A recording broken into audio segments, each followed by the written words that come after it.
이렇게는 우리도 못 산다. 우리의 친구인 한국에게 제대로 사과해라. 미국 조지아주에서 충격적인 시위가 이어지고 있습니다. 바로 근로자들이 직접 나서 한국에 제대로 된 사과를 요구하고 있는데요. 트럼프 행정부의 발언을 정면으로 뒤엎는 시위라는 점에서 미국 내 큰 화제가 되고 있습니다. 시위 주동자로 지목된 어느 남성의 폭로가 이어지면서 사태가 걷잡을 수 없이 커지고 있는데 도대체 무슨 일인지 바로 알아보겠습니다. 저는 로버트 밀러입니다. 미시간주 플린트에 있는 배터리 부품 공장에서 25년간 품질 관리팀장으로 일해온 사람이에요. 평범한 월요일 아침이었습니다. 오전 7시 30분 늘 그렇듯 출근길 라디오를 켜고 있었는데 갑자기 속보가 나왔어요. 한국 엔지니어 300명 구금이라는 말이 귓가를 때렸습니다. 처음엔 잘못 들은 줄 알았죠. 하지만 다시 반복되는 뉴스를 들으니 소름이 돋더군요. 조지아주에서 무슨 일이 벌어진 거냐고 속으로 중얼거렸어요. 공장 주차장에 차를 세우고도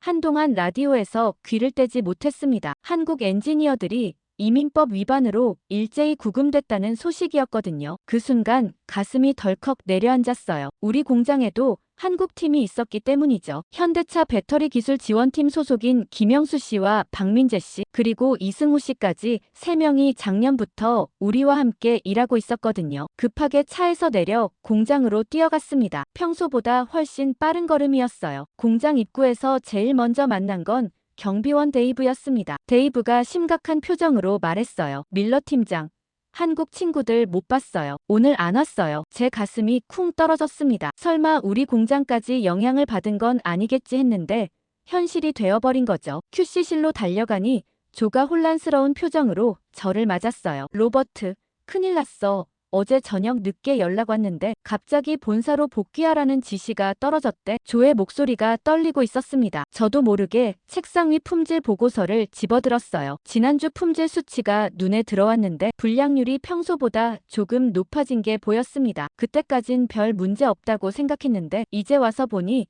불안한 징조였던 것 같더군요. 하지만 더 충격적인 건 따로 있었어요. 제조 라인으로 내려가니 이미 문제가 터져 있었거든요. 3번 라인에서 연속으로 불량품이 나오고 있었습니다. 라인 책임자인 마크가 허둥지둥하며 다가왔어요. 밀러 팀장, 이상해요. 어제까지 멀쩡하던 라인이 갑자기 이상하게 돌아가고 있어요. 저는 급하게 라인으로 뛰어갔습니다. 육안으로 봐도 뭔가 잘못됐다는 게 보였어요. 배터리 셀 용접 부분의 온도가 평소와 달랐거든요. 온도계를 확인해보니 설정값은 정상이었는데 실제 온도는 미묘하게 다른 게 느껴졌습니다. 마크에게 물어봤어요. 어제 김영수 씨가 뭐라고 했었지? 마크가 당황한 표정으로 대답했어요. 어제 오후에 이상하다고 하더니 뭔가 조정해줬는데 정확히 뭘 했는지는 모르겠어요. 그냥 손으로 만져보더니 온도를 살짝 올렸나 내렸나 그랬어요. 그 순간 깨달았습니다. 우리는 지금까지 한국 팀의 경험과 감각에 의존하고 있었던 거예요. 매뉴얼에는 나와 있지 않은 미묘한 조정들을 김영수 씨가 매일 해주고 있었던 겁니다. 점심시간이 되어서야 본격적인 상황 파악이 가능했어요. 텍사스와 조지아에 있는 다른 공장들과 화상회의를 했는데 상황은 예상보다 훨씬 심각했습니다. 텍사스 공장의 팀장 존슨이 말했어요. 우리도 마찬가지야. 한국팀 3명이 모두 어제 저녁에 떠났어. 지금 라인 2개가 완전히 멈춰 있어. 조지아 공장은 더 심각했어요. 무려 12명의 한국 엔지니어가 한꺼번에 철수했다고 하더군요. 메가 프로젝트라고 불리던 75억 달러 규모 배터리 공장이 하루아침에 가동 중단 위기에 처한 거였습니다. 회의가 끝나고 나서 제 책상으로 돌아왔을 때 가슴이 답답했어요. 25년간 공장에서 일하면서 이런 위기감을 느껴본 적이 없었거든요. 기술이라는 게 단순히 매뉴얼과 설비만으로 되는 게 아니라는 걸 처음으로 실감했습니다. 김영수 씨가 매일 아침 라인을 점검하며 미묘하게 조정해주던 그 손길들이 얼마나 소중했는지 이제야 깨달았죠. 오후 3시쯤 더 충격적인 소식이 들려왔어요. 트럼프 대통령이 3,500억 달러를 요구한다는 뉴스였습니다. 한국에 대한 전면적인 압박이 시작된 거였어요. 동료들과 함께 뉴스를 보며 모두 말을 잃었습니다. 이건 단순한 이민 단속이 아니라 계획된 일이라는 생각이 들더군요. 그 충격적인 뉴스를 본 후 저는 다시 제조 라인으로 내려갔습니다. 3,500억 달러라는 천문학적 숫자가 머릿속에서 맴돌고 있었어요. 하지만 현실은 더 가혹했습니다. 3번 라인뿐만 아니라 1번과 5번 라인에서도 문제가 터지기 시작한 거였거든요. 마크가 혈색이 하얗게 질린 채로 뛰어왔어요. 밀러 팀장.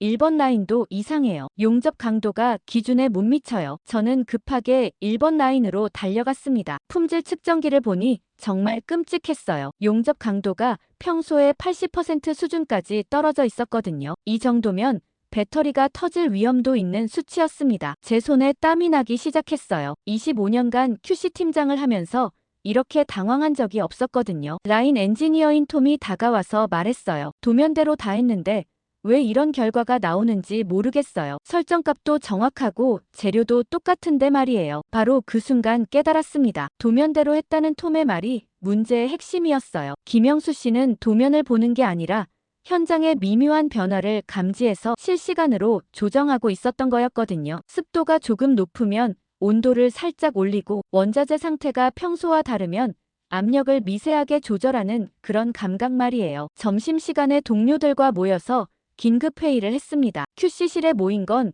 저와 조 마크와 톰 그리고 생산관리팀의 사라였어요. 모두들 심각한 표정이었습니다. 사라가 먼저 입을 열었어요. 이 상태로 가면 이번 주 생산 목표를 못 맞춰요. 불량률이 20%를 넘어가고 있거든요. 조가 한숨을 쉬며 말했어요. 김영수 씨한테 전화해볼까요? 아직 떠나지 않았을 수도 있잖아요. 저는 고개를 저었습니다. 이미 연방정부 차원에서 내린 지시라고 하던데 개인적으로 연락하기는 어려울 것 같아요. 더 심각한 문제는 우리가 그동안 얼마나 한국팀에 의존하고 있었는지 제대로 파악하지 못했다는 거였어요. 톰이 솔직하게 털어놨습니다. 저도 부끄럽지만 김영수 씨가 뭘 하는지 정확히 몰랐어요. 그냥 가끔 와서 이것저것 만져보고 가는 줄 알았거든요. 그런데 지금 보니 그게 다 이유가 있었던 거였어요. 마크도 비슷한 고백을 했어요. 어제 김영수 씨가 5번 라인 온도를 2도 올렸는데 왜 그랬는지 물어보지도 않았어요. 그냥 경험이 많으니까 하는 일일 거라고 생각했죠. 그 순간 우리 모두는 깨달았습니다. 기술이라는 게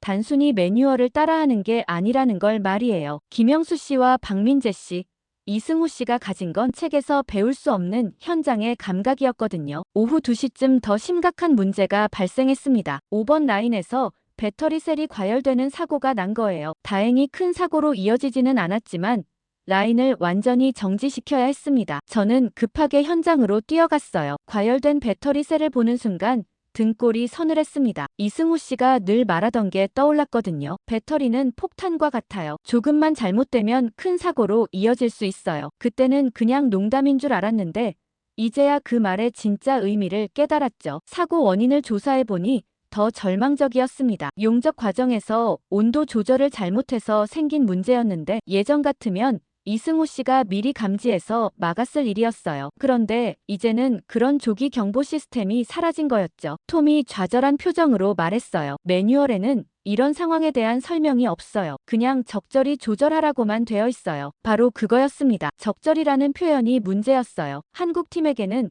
그게 구체적인 수치와 감각으로 체화되어 있었지만 우리에게는 그냥 추상적인 말일 뿐이었거든요. 저녁이 되어서야 하루 전체 상황을 정리할 수 있었어요. 총 5개 라인 중 3개가 정상 가동되지 못했고 불량률은 평소의 4배로 치솟았습니다. 이런 상태가 계속되면 일주일 안에 공장 가동을 중단해야 할 수도 있겠다는 생각이 들었어요. 집에 가는 길에 라디오에서 또 다른 충격적인 소식이 나왔습니다. 책은 있는데 읽을 사람이 없다는 표현으로 미국 제조업 상황을 표현한 기사였어요. 정확히 우리 상황과 일치하는 말이었습니다. 설계도와 매뉴얼은 그대로 있는데 그걸 진짜로 활용할 수 있는 사람들이 사라진 거였거든요. 집 앞에 차를 세우고도 한동안 시동을 끄지 못했어요. 아내에게 뭐라고 말해야 할지 막막했거든요. 혹시 우리 공장도 문을 닫게 되는 건 아닐까 하는 불안감이 밀려왔습니다. 결국 집으로 들어갔을 때 시계는 저녁 8시를 가리키고 있었습니다. 평소보다 2시간이나 늦은 퇴근이었어요. 현관문을 열자마자 아내 수잔의 목소리가 들렸습니다. 로버트, 왜 이렇게 늦었어요? 저녁 준비해놨는데 다 식었어요. 저는 신발을 벗으며 대답했어요. 공장에 문제가 생겨서 늦었어요. 한국팀이 갑자기 철수해서 라인이 멈춰가고 있어요. 수잔이 놀란 표정으로 저를 바라봤습니다. 무슨 말이에요? 김영수 씨 말하는 거예요? 저는 고개를 끄덕였어요. 김영수 씨뿐만 아니라 박민재 씨, 이승우 씨까지 모두 어제 밤에 떠났어요. 연방정부에서 구금 조치가 내려졌다고 하더군요. 수잔의 얼굴이 창백해졌습니다. 우리가 작년 여름 BBQ 파티를 함께 했던 그 가족들이었거든요. 특히 김영수 씨 부인과 수잔은 친하게 지냈었어요. 아이들도 우리 딸 에밀리와 잘 어울렸고요. 거실로 들어가니 에밀리가 숙제를 하고 있었습니다. 고등학교 3학년인 에밀리는 대학 진학을 앞두고 있어서 요즘 학비 걱정이 많았어요. 저를 보자마자 말했어요. 아빠, 오늘 뉴스 봤어요. 한국 사람들이 구금됐다면서요. 김영수 아저씨도 괜찮으실까요? 제 가슴이 먹먹해졌습니다. 17살밖에 안 된 딸이 이런 걱정을 해야 한다는 게 안타까웠어요. 아빠가 해결할 수 있는 문제가 아니라서 더욱 답답했죠. 모르겠어. 에밀리, 상황이 복잡해서 쉽게 해결될 것 같지 않아. 저녁 식탁에 앉았을 때 TV에서는 계속 관련 뉴스가 나오고 있었습니다. 조지아 배터리 공장 전면 중단이라는 속보가 화면 하단에 흘러가고 있었어요. 수잔이 걱정스런 목소리로 물었습니다. 우리 공장은 괜찮을까요? 혹시 문 닫는 건 아니죠? 저는 솔직하게 대답할 수밖에 없었어요. 모르겠어요, 수잔. 오늘 하루만 봐도 라인 3개가 제대로 돌아가지 못했어요. 이런 상태가 계속되면 정말 위험할 것 같아요. 에밀리가 포크를 내려놓으며 말했어요. 그럼 제 대학 학비는 어떻게 되는 거예요? 저희가 이미 조기 전형 지원료도 냈는데요. 제 목이 메었습니다. 딸의 미래에 대한 걱정과 현재의 위기가 동시에 밀려왔거든요. 일단 상황을 좀 더 지켜보자. 아빠가 25년간 그 회사에서 일했으니까 쉽게 해고하지는 않을 거야. 하지만 속으로는 확신이 서지 않았어요. 이번 사태의 심각성이 예상보다 훨씬 컸거든요. 뉴스에서는 더 충격적인 내용이 나오고 있었습니다. 트럼프 대통령이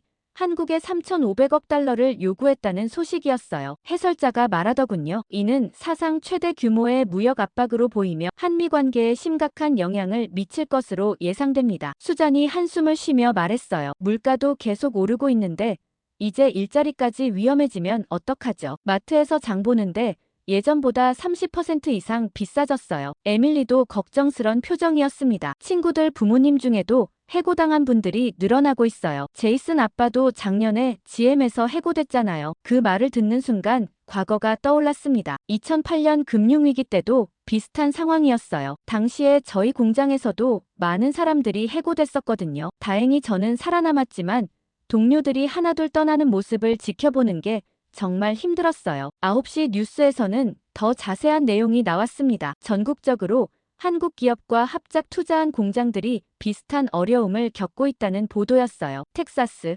엘라베마, 조지아 할 것 없이 모든 곳에서 생산 차질이 빚어지고 있었습니다. 기자가 인터뷰한 현장 관리자의 말이 마음에 와닿았어요. 설계도는 있지만 그걸 제대로 읽을 사람이 없어요. 한국 엔지니어들이 가진 경험과 노하우를 하루아침에 대체할 수는 없거든요. 정확히 우리가 겪고 있는 상황이었습니다. 뉴스가 끝나고 수잔이 걱정스럽게 물었어요. 정말 심각한 거죠? 저는 고개를 끄덕일 수밖에 없었습니다. 25년간 공장에서 일하면서 이런 위기는 처음이에요. 기술이 사람과 함께 사라질 수 있다는 걸 오늘 처음 깨달았어요. 에밀리가 조심스럽게 물었습니다. 아빠, 혹시 다른 직장을 알아보셔야 하는 건 아니에요. 저는 쓴웃음을 지었어요. 54살에 새로운 직장을 찾기가 쉽지 않아. 게다가 자동차 부품 업계 전체가 비슷한 상황이니까. 그날 밤 잠자리에 들었지만 잠이 오지 않았습니다. 천장을 바라보며 계속 생각했어요. 김영수 씨와 처음 만났던 작년 봄이 떠올랐거든요. 그때 그가 했던 말이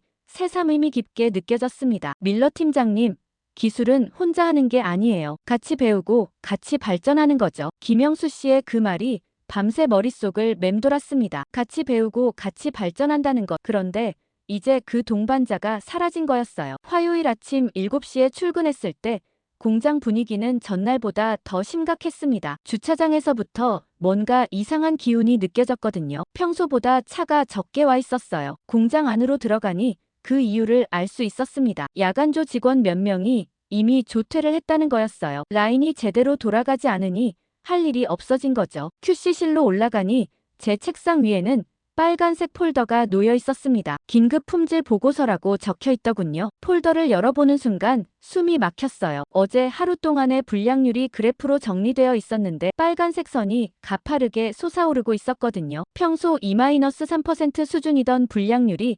22%까지 치솟아 있었습니다. 25년간 본 수치 중 최악이었어요. 더 충격적인 건 불량 유형이었습니다. 용접 불량, 온도, 편차, 압력 이상, 타이밍 오류까지 모든 분야에서 동시다발적으로 문제가 터지고 있었어요. 조가 심각한 표정으로 다가왔습니다. 로버트, 이건 정말 심각해. 이런 수치가 일주일만 계속되면 우리 공장 인증이 취소될 수도 있어. ISO 인증 말하는 거냐고 물어봤더니 조가 고개를 끄덕였어요. 품질 시스템 인증이 취소되면 대형 고객사들과의 계약이 모두 무효가 될 수 있다는 얘기였습니다. 그 순간 등골이 서늘했어요. 단순히 생산 차질 수준이 아니라 공장 존폐의 위기였거든요. 오전 9시에 긴급 경영진 회의가 소집됐습니다. 공장장 웨인스톤이 직접 QC실로 내려왔어요. 웨인스톤의 표정은 평소보다 훨씬 어두웠습니다. 밀러 팀장, 상황 보고 좀 해주세요. 저는 어제부터 정리해둔 자료를 꺼냈어요. 한국팀 철수 이후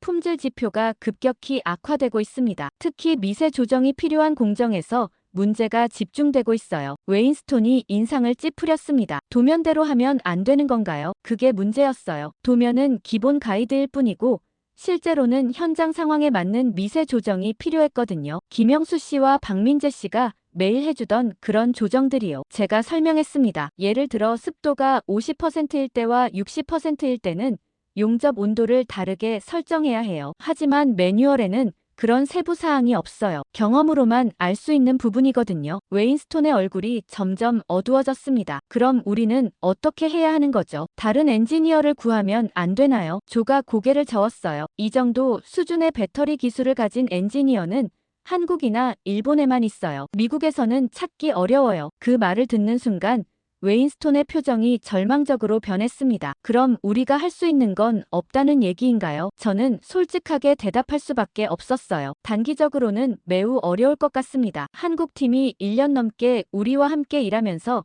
축적한 현장 노하우를 하루아침에 대체하기는 힘들어요. 회의실에 침묵이 흘렀습니다. 모두들 상황의 심각성을 실감하고 있었어요. 그때 생산관리팀장 데이비드가 입을 열었습니다. 고객사들이 벌써 움직이고 있어요. GM에서 어제 전화가 왔는데 품질 문제가 계속되면 계약 재검토를 하겠다고 하더군요. 웨인스톤이 머리를 감쌌습니다. GM은 우리 최대 고객사였거든요. 전체 매출의 40%를 차지하는 회사였어요. 만약 GM과의 계약이 끊어지면 공장 문을 닫아야 할 수도 있었습니다. 데이비드가 계속 설명했어요. 포드와 크라이슬러에서도 비슷한 연락이 올 것 같아요. 자동차 업계 전체가 품질에 매우 민감하거든요. 특히 배터리 부품은 안전과 직결되는 문제라서 더욱 까다로워요. 저는 어제 5번 라인에서 일어난 과열 사고를 보고했습니다. 다행히 큰 사고로 이어지지는 않았지만 자칫하면 화재나 폭발로 이어질 수 있었던 상황이었어요. 웨인스톤의 얼굴이 창백해졌습니다. 안전사고까지 일어나면 정말 끝이에요. OSHA에서 조사 나오면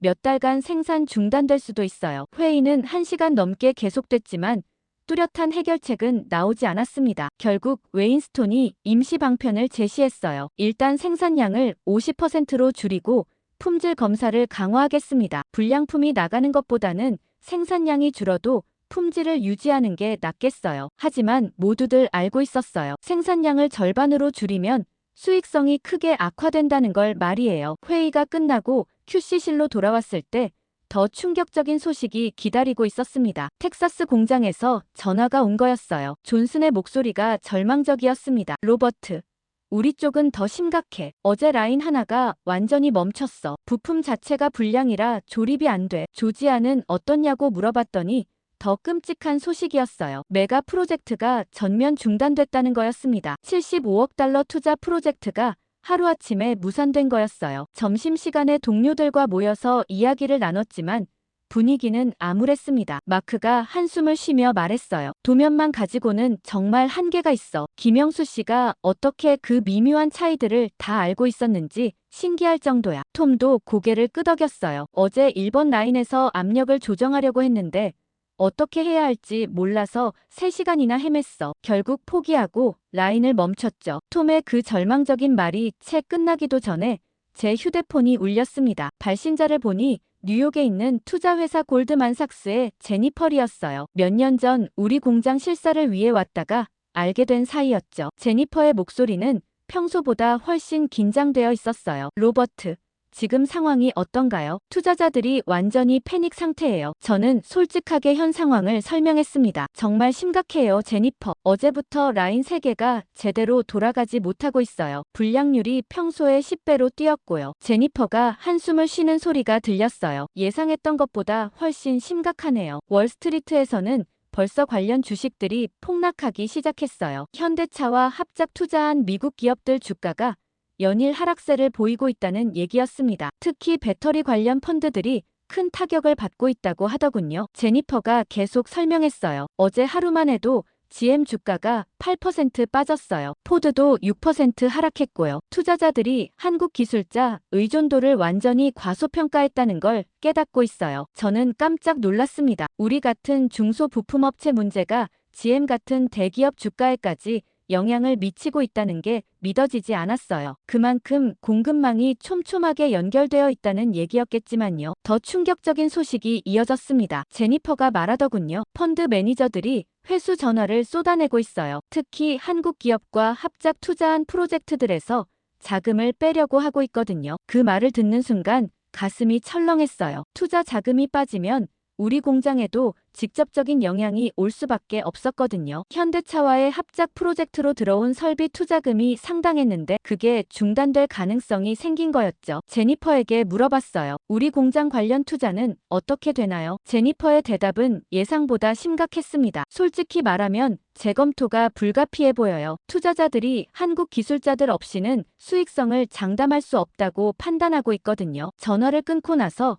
머리가 복잡해졌어요. 제조 현장의 위기가 금융시장까지 번지고 있다는 게 실감나지 않았거든요. 하지만 곧 그 파급력을 직접 체험하게 됐습니다. 오후 2시쯤 공장장 웨인스톤이 급하게 QC실로 찾아왔어요. 웨인스톤의 표정이 아침보다 더 어두워져 있었습니다. 밀러 팀장, 큰일 났어요. GM에서 방금 전화가 왔는데 내일 당장 감사팀을 보내겠다고 하네요. 저는 깜짝 놀랐어요. 정기 감사는 분기마다 하는 건데 갑자기 특별 감사를 하겠다는 건 심상치 않았거든요. 웨인스톤이 계속 설명했어요. 품질 이슈 때문에 긴급 점검을 하겠다는 거예요. 만약 기준에 못 미치면 계약 해지도 검토하겠다고 하더군요. 그 순간 정말 절망적이었어요. GM과의 계약이 끊어지면 우리 공장 직원 절반은 해고해야 할 상황이었거든요. 저를 포함해서 200명 넘는 가족들의 생계가 걸린 문제였어요. 웨인스톤이 다급하게 말했어요. 내일까지 뭔가 해결책을 찾아야 해요. GM 감사팀이 와서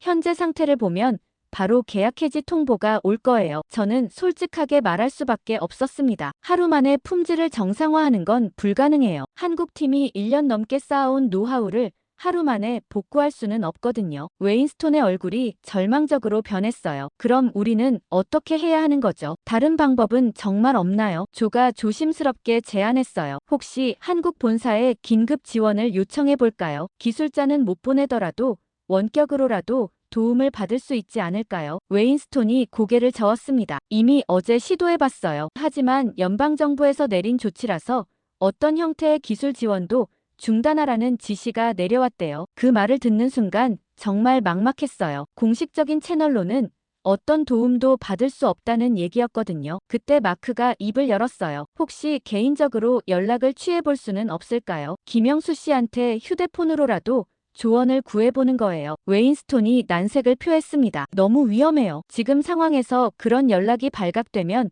우리 회사도 문제가 될 수 있어요. 오후 내내 여러 가지 방안을 검토해봤지만 마땅한 해결책이 나오지 않았어요. 임시 방편으로 생산 속도를 더 늦추고 검사 단계를 늘리기로 했지만 그렇게 해도 품질을 보장할 수는 없었습니다. 저녁 6시쯤 더 충격적인 소식이 들려왔어요. 텍사스 공장에서 전화가 온 건데 SK 배터리와의 합작 프로젝트가 전면 중단됐다는 얘기였습니다. 존슨의 목소리가 절망적이었어요. 로버트, 우리는 끝난 것 같아. 투자사에서 자금을 회수하겠다고 통보해왔어. 프로젝트 자체가 무산됐어. 그 말을 듣는 순간 등골이 서늘했어요. 텍사스가 그런 상황이라면 우리 공장도 언제 비슷한 통보를 받을지 모르는 일이었거든요. 집에 가는 길에 라디오에서 또 다른 충격적인 뉴스가 나왔습니다. 한국 합작 기업 주가 집단 폭락이라는 제목이었어요. 해설자가 말하더군요. 투자자들이 한국 기술자 의존도를 과소평가했다는 사실을 깨닫고 있습니다. 이들이 빠지면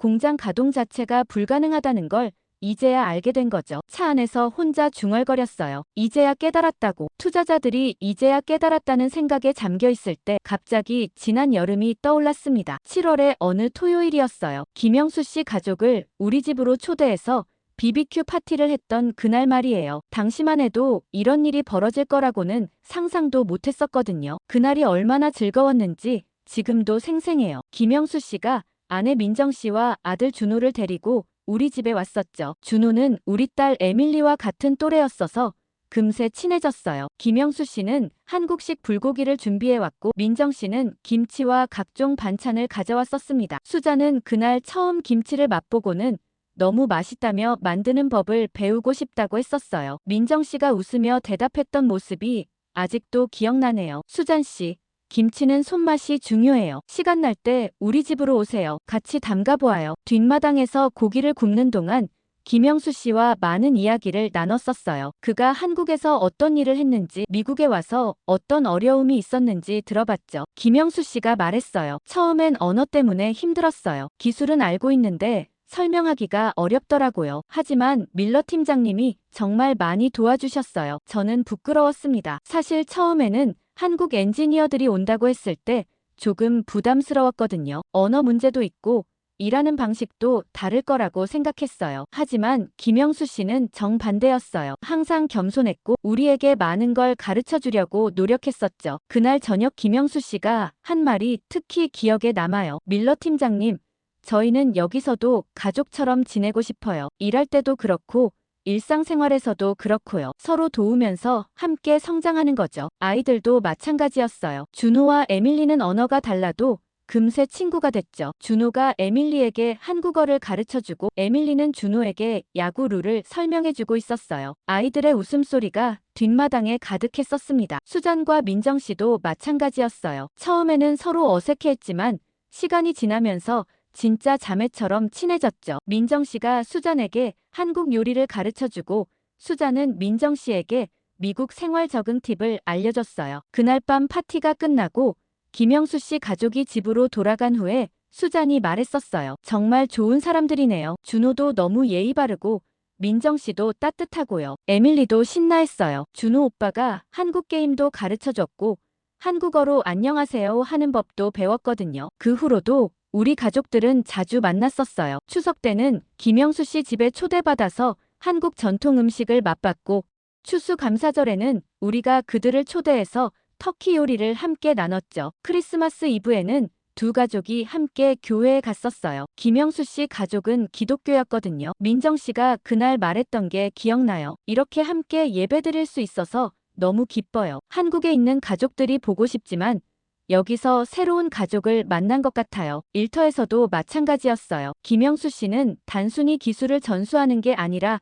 함께 문제를 해결해 나갔어요. 뭔가 문제가 생기면 혼자 해결하려 하지 않고 항상 우리와 상의했죠. 어떤 때는 제가 먼저 의견을 물어보기도 했어요. 김영수 씨, 이 부분은 어떻게 생각하세요? 그러면 김영수 씨가 신중하게 생각해 보더니 자신의 의견을 말해줬어요. 하지만 항상 마지막에는 이렇게 덧붙였죠. 하지만 밀러 팀장님 생각이 더 중요해요. 저는 도와드리는 역할이니까요. 그런 겸손함이 정말 인상적이었어요. 박민재 씨와 이승호 씨도 마찬가지였어요. 세 사람 모두 각자의 전문 분야가 있었지만 서로 협력하면서 일했죠. 이승호 씨는 안전관리 전문가였는데 미국의 안전 기준을 열심히 공부해서 우리 공장에 맞는 시스템을 만들어줬어요. 그 과정에서 우리 직원들과도 많은 토론을 했었죠. 박민재 씨는 품질 관리가 전문이었어요. 제가 QC 팀장이지만 박민재 씨에게서 배운 게 정말 많았거든요. 특히 예방적 품질 관리 시스템은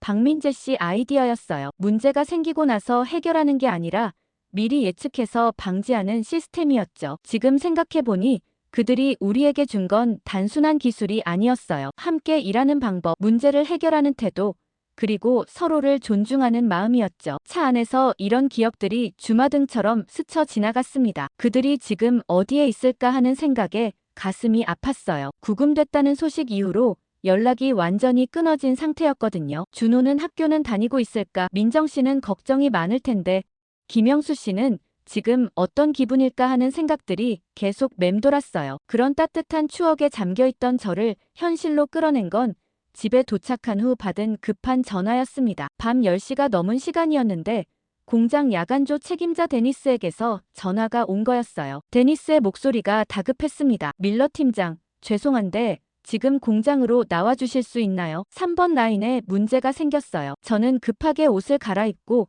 공장으로 향했습니다. 수잔이 걱정스러운 표정으로 물었어요. 뭔가 큰 문제인가 봐요. 조심해서 다녀와요. 공장에 도착했을 때 야간조 직원들이 3번 라인 주변에 모여 있었어요. 라인에서는 이상한 소리가 나고 있었고 용접 부분에서 평소와 다른 불꽃이 튀고 있었거든요. 데니스가 상황을 설명해줬어요. 9시쯤부터 갑자기 이상해지기 시작했어요. 용접 품질이 떨어지고 있는데 원인을 모르겠어요. 제가 라인 가까이 가서 살펴봤을 때 문제를 발견할 수 있었어요. 용접봉의 각도가 미묘하게 틀어져 있었거든요. 겉보기에는 정상 같았지만 자세히 보니 3도 정도 차이가 났어요. 그 순간 김영수 씨가 했던 말이 떠올랐습니다. 밀러 팀장님, 용접은 각도가 생명이에요. 1도만 틀어져도 강도가 20% 떨어져요. 매뉴얼에는 나와 있지 않지만 현장에서는 정말 중요한 거죠. 당시에는 그냥 참고사항 정도로 들었는데 이제야 그 말의 진짜 의미를 깨달았어요. 저는 데니스에게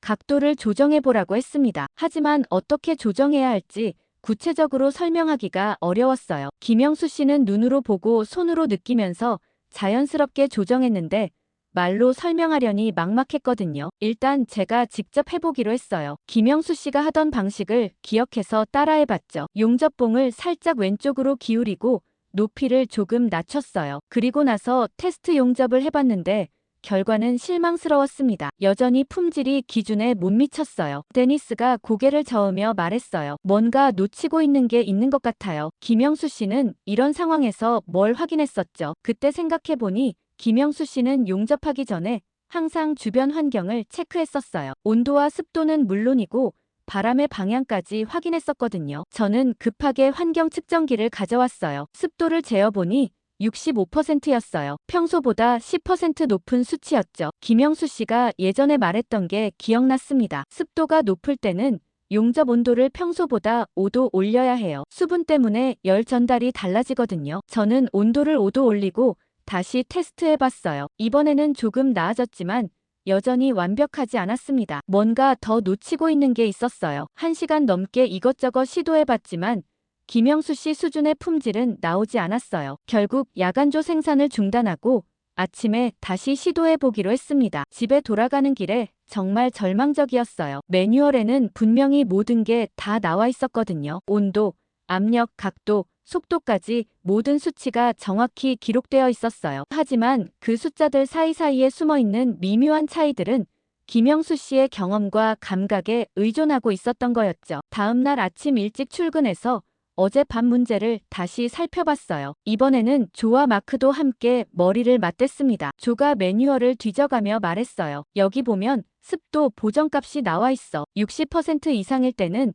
온도를 3도에서 7도 올리라고 되어 있네. 마크가 고개를 저었어요. 그게 문제야. 3도에서 7도 사이라니 너무 범위가 넓어. 정확히 몇 도를 올려야 하는지 알 수가 없잖아. 바로 그거였습니다. 매뉴얼은 범위만 제시할 뿐 정확한 값은 알려주지 않았어요. 그 정확한 값은 현장의 미묘한 상황을 종합적으로 판단해서 결정해야 하는 거였죠. 김영수 씨는 그런 판단을 매일 수십 번씩 하고 있었던 거예요. 오전 10시쯤 또 다른 문제가 발생했습니다. 5번 라인에서 용접 강도가 기준에 못 미친다는 보고가 올라온 거였어요. 현장으로 가보니 어제와는 다른 문제였습니다. 이번에는 용접봉 교체 타이밍이 문제였어요. 톰이 설명해줬어요. 매뉴얼대로 하면 100회 용접마다 교체하라고 되어 있어요. 하지만 김영수 씨는 용접봉 상태를 보고 80회에서 120회 사이에서 유연하게 교체했었거든요. 저는 깨달았습니다. 매뉴얼의 100회라는 숫자도 평균값일 뿐이라는 걸 말이에요. 실제로는 용접봉의 재질,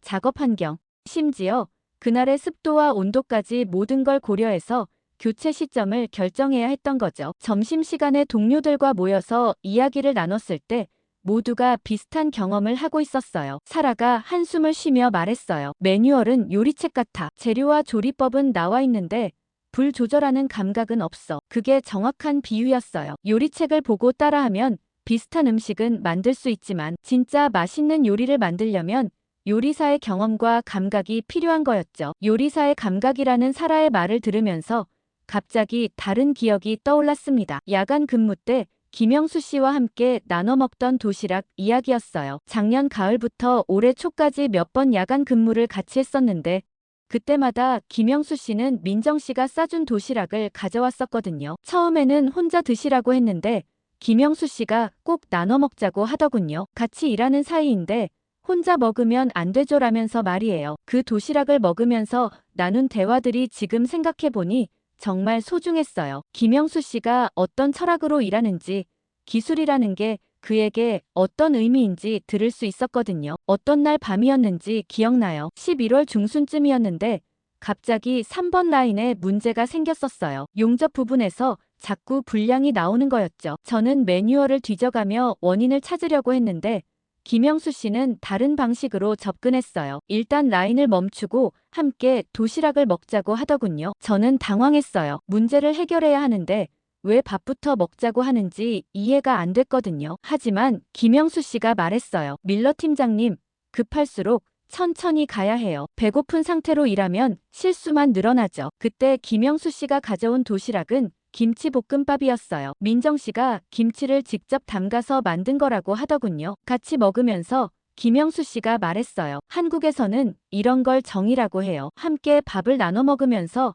마음을 나누는 거죠. 일도 마찬가지예요. 혼자 하는 게 아니라 같이 하는 거거든요. 그 말이 당시에는 단순한 철학적인 이야기로 들렸는데 지금 와서 보니 정말 깊은 뜻이 있었어요. 김영수 씨에게 기술이라는 건 개인이 독점하는 게 아니라 함께 나누고 발전시켜 나가는 거였던 거죠. 도시락을 다 먹고 나서 다시 라인으로 돌아갔을 때 김영수 씨는 제게 말했어요. 이제 같이 문제를 찾아볼까요? 혼자 찾으려고 하지 말고 둘이서 천천히 살펴보는 거예요. 그렇게 해서 원인을 찾았던 게 온도 센서 위치였어요. 센서가 1cm 정도 어긋나 있었는데 그 때문에 실제 온도와 표시 온도가 달랐던 거였죠. 저 혼자였다면 절대 찾을 수 없었을 문제였어요. 김영수 씨는 센서 위치를 조정하면서 말했어요. 기계도 사람 같아요. 조금씩 어긋나기도 하고 컨디션이 달라지기도 하거든요. 매일 대화를 나누면서 상태를 확인해야 해요. 그날 밤 일이 끝나고 나서 김영수 씨가 한 말이 특히 기억에 남아요. 밀러 팀장님,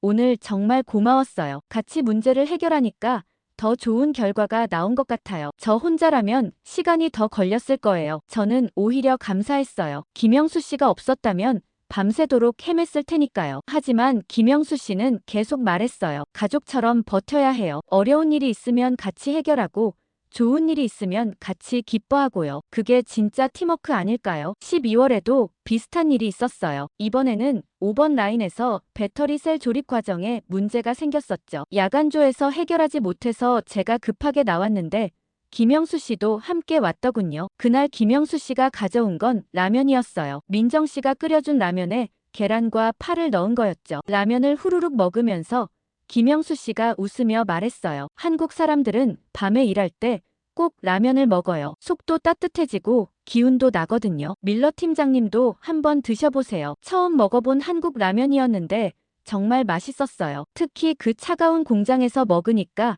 몸이 금세 따뜻해지더군요. 김영수 씨가 말했어요. 이런 걸 한국말로 야식이라고 해요. 밤에 먹는 음식인데 같이 먹으면 더 맛있어져요. 그날도 마찬가지로 문제를 함께 해결했어요. 이번에는 조립 로봇의 그리퍼 압력이 문제였죠. 너무 세게 잡아서 배터리 셀이 변형되고 있었던 거예요. 김영수 씨가 압력을 미세하게 조정해주니 금세 해결됐습니다. 그 과정에서 김영수 씨가 제게 설명해줬어요. 로봇도 사람 손 같아요. 너무 세게 잡으면 상처를 내고 너무 약하게 잡으면 떨어뜨려요. 적당한 힘을 찾는 게 중요해요. 그런 적당한 힘이라는 게 매뉴얼에는 없었어요. 김영수 씨의 경험과 감각으로만 알 수 있는 거였죠. 1월의 마지막으로 함께 야간 근무를 했을 때가 생각나요. 그때 김영수 씨가 가져온 건 주먹밥이었어요. 민정 씨가 김과 참치로 만들어준 거라고 하더군요. 그날 김영수 씨가 말했어요. 곧 새 프로젝트가 시작되면 더 바빠질 텐데 계속 이렇게 함께 일할 수 있으면 좋겠어요. 저도 그렇게 생각했어요. 김영수 씨와 함께 일하면서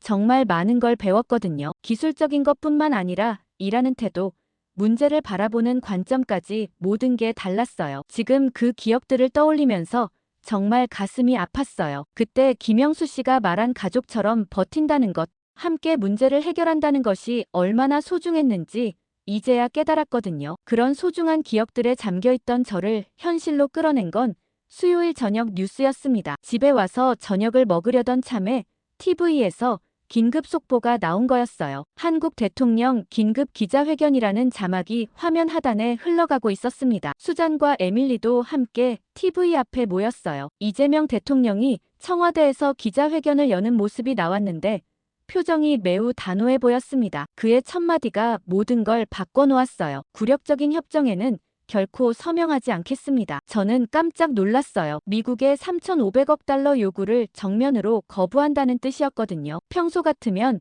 아시아 국가들이 미국 압박에 굴복하는 게 일반적인 패턴이었는데 한국은 완전히 다른 선택을 한 거였죠. 수잔이 놀란 표정으로 말했어요. 정말 거부한다는 거예요. 미국이 그렇게 압박하는데도요. 에밀리도 신기해했어요. 김영수 아저씨 나라가 정말 용감하네요. 미국한테 안 된다고 말하는 나라는 처음 봐요. 뉴스에서는 한국 내 반응도 보도하고 있었어요. 서울 광화문 광장에 모인 시민들이 환호하는 모습이 나왔습니다. 자주독립이라는 피켓을 든 사람들, 굴욕 외교 거부라는 현수막을 펼친 시민들의 모습이 인상적이었어요. 기자가 리포트했습니다. 한국 국민들은 정부의 강경 대응을 압도적으로 지지하고 있습니다. 여론조사 결과 지지율이 하루 만에 15% 급등했다고 전해집니다. 그런데 더 충격적인 소식이 이어졌어요. 일본이 정반대 선택을 했다는 뉴스였습니다. 도쿄에서는 미국의 요구를 수용하기로 결정했다는 발표가 나온 거였어요. 5,500억 달러라는 더 큰 금액을 지불하기로 합의했다는 내용이었습니다. 저는 믿을 수 없었어요. 한국보다 경제 규모가 큰 일본이 더 많은 돈을 내기로 했다는 게 말이 안 됐거든요. 뉴스 해설자가 설명했습니다. 일본의 이번 결정은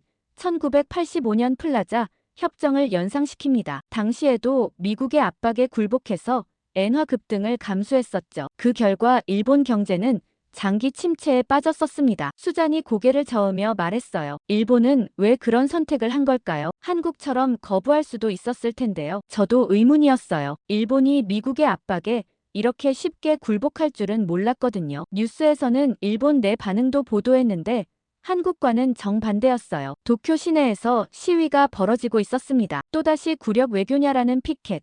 왜 한국은 거부하는데 우리는 굴복하느냐는 현수막이 보였어요. 일본 국민들의 분노가 대단해 보였습니다. 일본 기자가 리포트했어요. 시민들은 정부의 굴복적 대응에 크게 분노하고 있습니다. 특히 한국의 당당한 거부와 비교되면서 굴욕감을 느끼고 있다고 말합니다. 그 모습을 보면서 정말 놀라웠어요. 일본에서 한국을 부러워하는 시위가 벌어지고 있다니 상상도 못했던 일이었거든요. 뉴스가 계속되면서 더 자세한 내용이 나왔어요. 한국은 무역 다변화 전략으로 미국 의존도를 줄여왔다는 분석이었습니다. 중국, 유럽, 아세안과의 교역을 늘리면서 미국의 압박에 버틸 수 있는 기반을 만들었다는 거였죠. 반면 일본은 여전히 대미 수출 비중이 높아서 압박에 취약했다는 설명이었어요. 경제 전문가가 나와서 말했습니다. 한국은 지난 10년간 체계적으로 시장을 다변화해왔습니다. 특히 기술력을 바탕으로 여러 국가와 파트너십을 구축했죠. 일본은 상대적으로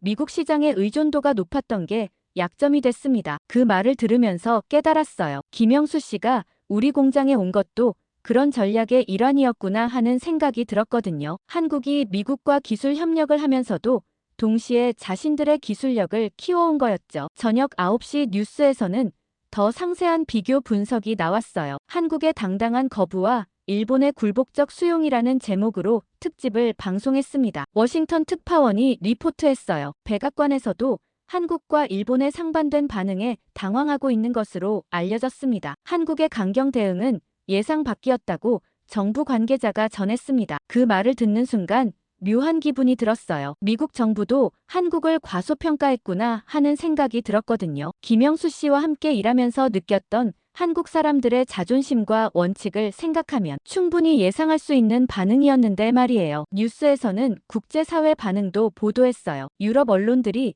한국의 용기 있는 결정이라고 평가하고 있다는 내용이었습니다. 영국 BBC는 새로운 아시아 리더십의 탄생이라고 보도했고 프랑스 르몽드는 당당한 외교의 모범이라고 평가했다고 하더군요. 에밀리가 신기해하며 말했어요. 아빠, 김영수 아저씨 나라가 정말 대단한 것 같아요. 이렇게 당당할 줄 몰랐어요. 저도 마찬가지였어요. 김영수 씨의 겸손한 모습만 봐왔는데 그의 조국이 이렇게 강단 있는 모습을 보여주니 새로운 느낌이었거든요. 동시에 자랑스럽기도 했어요. 제가 함께 일했던 사람들의 나라가 이렇게 당당하다는 게 말이에요. 한국의 당당함에 대한 자랑스러움도 잠시 목요일 아침 출근길에서 저는 완전히 다른 현실과 마주해야 했습니다. 공장 입구에 사람들이 모여 있는 게 보였거든요. 처음에는 무슨 일인가 싶어서 가까이 가봤더니 우리 공장 직원들과 그 가족들이었어요. 해고 통보를 받은 사람들이 벌써 나와 있었던 거였죠. 주차장에 차를 세우고 사람들 사이로 걸어가는데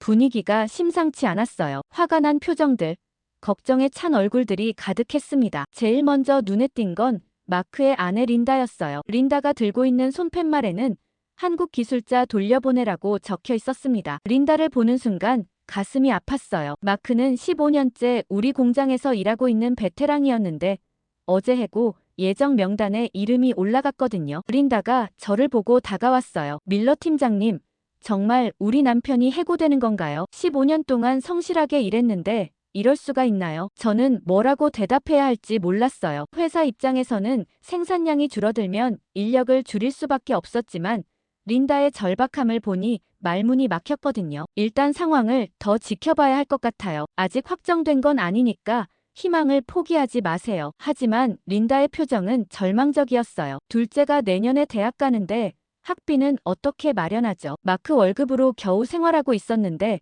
이제 어떡하라는 거예요. 더 많은 사람들이 모여들기 시작했어요. 해고 통보를 받은 직원들뿐만 아니라 그 가족들, 그리고 아직 해고되지는 않았지만 불안해하는 다른 직원들까지 합쳐서 100명 넘게 모인 것 같았어요. 톰의 아버지도 보였습니다. 70대 노인인데 지팡이를 짚고 나와 있었어요. 손자 교육비를 위해 톰이 계속 일해야 한다며 눈물을 글썽이고 있었거든요. 사라의 남편 데이비드도 와 있었어요. 데이비드는 지난해 실직해서 아직 새 직장을 구하지 못한 상태였는데 사라마저 해고되면 정말 막막해질 상황이었어요. 사람들이 들고 있는 피켓들을 보니 마음이 복잡했어요. 우리는 일하고 싶다. 도면만으론 안 된다. 가족을 지켜달라는 문구들이 적혀 있었거든요. 모든 게 현실이었어요. 이론적으로는 해결책이 있어 보이지만 실제로는 불가능한 상황이었죠. 오전 9시쯤 웨인스톤 공장장이 나타났어요. 사람들이 웨인스톤을 둘러쌌습니다. 공장장님,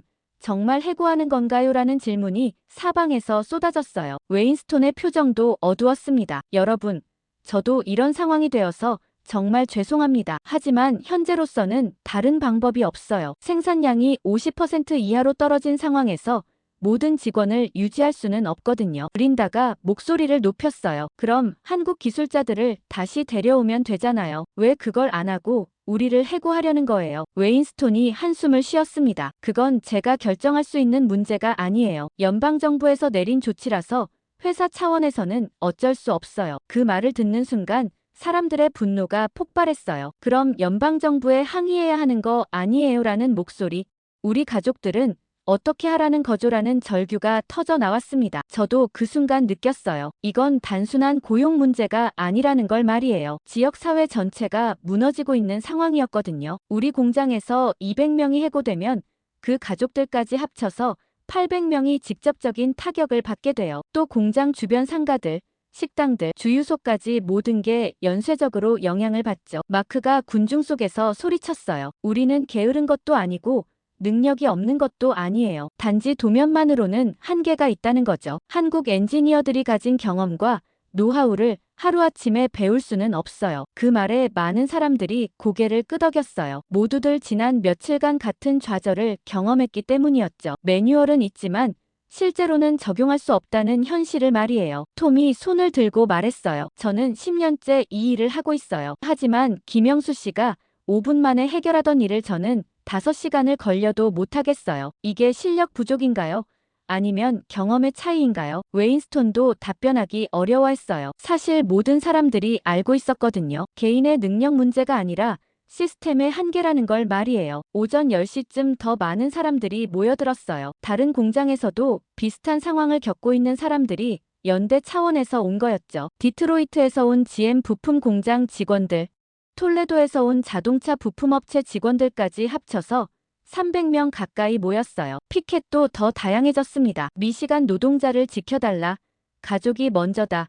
정치가 아니라 생계다라는 문구들이 새로 등장했어요. 가장 인상 깊었던 건 한 중년 여성이 들고 있던 피켓이었어요. 우리도 존중받을 권리가 있다고 적혀 있었거든요. 저는 그 순간 군중 속에서 외쳤어요. 우리는 일하고 싶습니다. 하지만 도면만으로는 안 됩니다. 한국 기술자들과 함께 일할 때는 모든 게 순조로웠어요. 그들이 떠난 후 우리는 매일 실패를 반복하고 있습니다. 제 목소리에 많은 사람들이 박수를 쳤어요. 모두들 같은 마음이었거든요. 일하고 싶지만 방법을 모르겠다는 절망감을 말이에요. 그런 절망적인 시위가 한창일 때 갑자기 누군가 휴대폰을 들고 소리쳤습니다. 대통령이 TV에 나온다고요. 긴급 기자회견이래요. 사람들이 휴대폰 화면 주위로 몰려들었어요. 저도 급하게 제 폰으로 뉴스를 켰는데 정말 트럼프 대통령이 백악관에서 기자회견을 하고 있었습니다. 대통령의 표정이 평소와 달라 보였어요. 뭔가 다급해 보였거든요. 그의 첫마디가 모든 사람들을 조용하게 만들었습니다. 한국 기술자들이 복귀한다면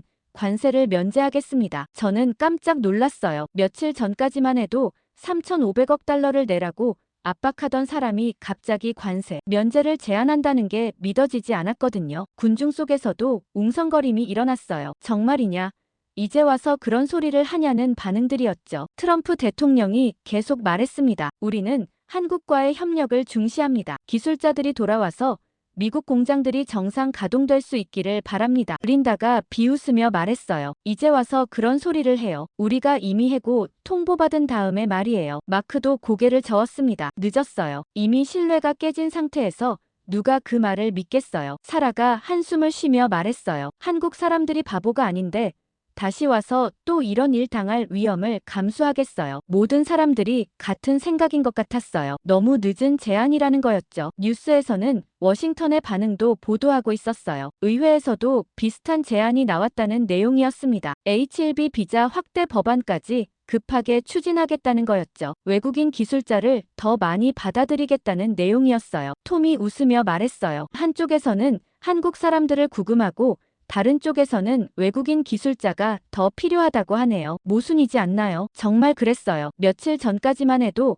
한국 엔지니어들을 구금하던 사람들이 이제는 돌아와 달라고 하고 있었거든요. 뉴스에서는 한국 정부의 반응도 나왔어요. 외교부 대변인이 브리핑에서 말했습니다. 일방적인 조치에 대한 일방적인 해결책 제시로는 신뢰 회복이 어렵습니다. 구체적이고 실질적인 보장이 필요합니다. 데이비드가 고개를 끄덕였어요. 당연한 반응이지. 누가 또 그런 일을 당할 위험을 감수하겠어. 제대로 된 보장이 있어야죠. 저도 마찬가지 생각이었어요. 김영수 씨 입장에서 생각해보니 다시 와서 같은 일을 당할 수도 있다는 불안감이 클 것 같았거든요. 가족들 걱정도 있을 테고요. 오전 11시쯤 더 자세한 뉴스가 나왔어요. 백악관에서 한국 정부에 정식으로 기술자 복귀를 요청했다는 내용이었습니다. 하지만 한국 측 반응은 차가웠다고 하더군요. 구체적인 법적 보장과 재발 방지 약속이 없으면 논의 자체가 어렵다는 입장이었어요. 웨인스톤이 사람들 앞에서 말했어요. 일단 희망적인 신호는 나왔어요. 정부에서도 상황의 심각성을 인식하고 있다는 뜻이니까요. 하지만 린다가 냉정하게 반박했어요. 공장장님,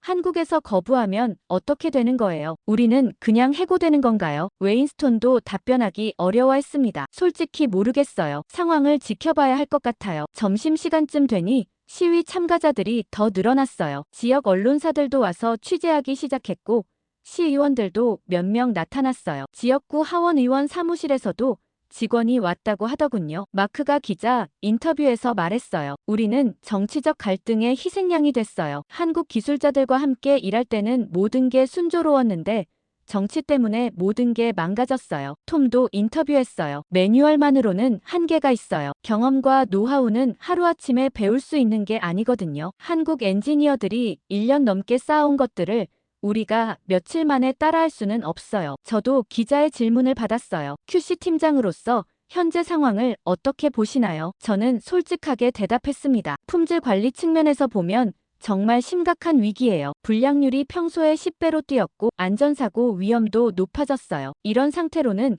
공장 운영 자체가 어려워요. 기자가 물었어요. 한국 기술자들이 돌아온다면 문제가 해결될까요? 저는 잠시 생각해봤어요. 기술적으로는 해결될 수 있어요. 하지만 신뢰에 문제가 있죠. 한번 이런 일을 당한 사람들이 다시 와서 안심하고 일할 수 있을까요? 오후 2시쯤 또 다른 뉴스가 나왔어요. 텍사스와 조지아 주지사들이 연방정부에 압력을 넣고 있다는 내용이었습니다. 한국과의 관계 정상화가 시급하다는 성명을 발표했다고 하더군요. 하지만 여전히 한국 정부의 반응은 차가웠어요. 외교부에서는 구체적인 법적 보장 없이는 어려움이 있다는 입장을 재확인했습니다. 사라가 한숨을 쉬며 말했어요. 결국 우리가 기다려야 하는 건가요? 언제까지 이런 불확실한 상황이 계속될지 모르겠네요. 저도 같은 심정이었어요. 트럼프의 제안이 나왔지만 실제로 해결될지는 미지수였거든요. 더 중요한 건 설령 해결된다고 해도 이미 많은 것들이 돌이킬 수 없게 변해버렸다는 사실이었어요. 그렇게 돌이킬 수 없는 변화들을 실감하며 집에 돌아온 저녁 식탁에서는